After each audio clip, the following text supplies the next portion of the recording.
د سوریې د راپور مخکې د بلجیم په پلازمینه بروکسل کې نن چهارشنبې د ناټو د بهرنیو چارو د وزیرانو د غونډې دویمه ورځ وه او د اوکراین سره د ناټو سازمان په ملاتړ باندې خبرې شوې دي. د دې سازمان مشر مارک روته وایي چې غړي هیوادونه باید د ناټو د بې ثباته کولو په هدف د چین او روسیې د هڅو په وړاندې د ځانه دفاع وکړي. د دې خبر جزیات په خپل همکار سمیع الله جلالزی نه واخلم لکه په پیل کې چې یاد کړه د کانګرس د ماڼۍ د مخې نه موږ سره خبرونه کړې. جلالزی صاحب د ناټو د دې غونډې هغه عمده هدف څه دی نن او آیا د اوکراین سره د نوو مرستو کومه ژمنه یې وکړه که نه؟ آشنا صاحب په بروکسل کې د ناټو د بهرنیو چارو وزیرانو د دوه ورځنۍ غونډې عمده هدف د اوکراین سره په ملاتړ دی، خو په دې غونډه کې د امریکا او اروپا په اړیکو، په منځني ختیځ، په جورجیا کې په روان وضعیت او په یو شمېر نورو مهمو موضوعاتو بحث او خبرې اترې کیږي.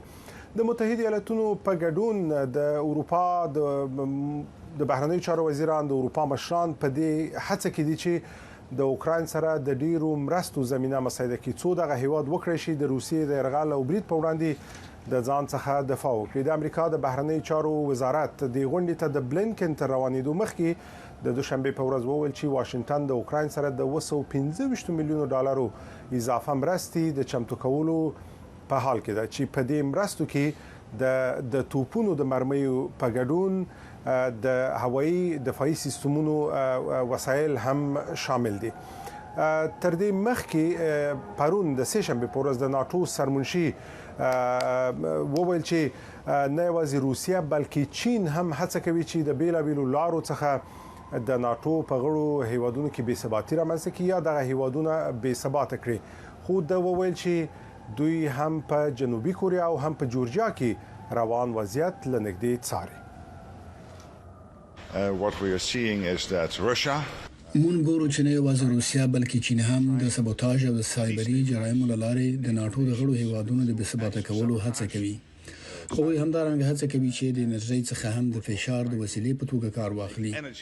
موږ په دې بحث وکړو چې څنګه له ځانه دفاع وکړو. دا په دې معنی چې موږ به نه یوازې په دې غور وکړو چې د استخباراتي معلوماتو د شریکولو ښې لارې چارې ولرو،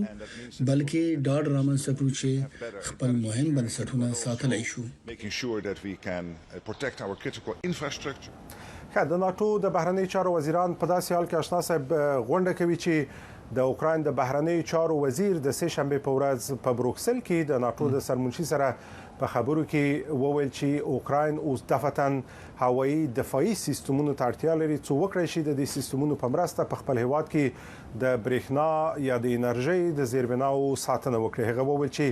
اوکراین دفتن 19 داسې سیستمونو ته اړتیا لري څو د روسیې د بریدونو او يرغل مخه ونیسي. اوکراین په داسې حال کې دا غوښتنه کوي چې روسیې په دې وروستیو ورځو کې بیا د اوکراین پر یو شمېر سیمو په خاص ډول د انرژي په تاسیساتو خپلو بریدونو ته زور ورکړي. صحیح، مننه جلالزی صاحب معلوماتونه.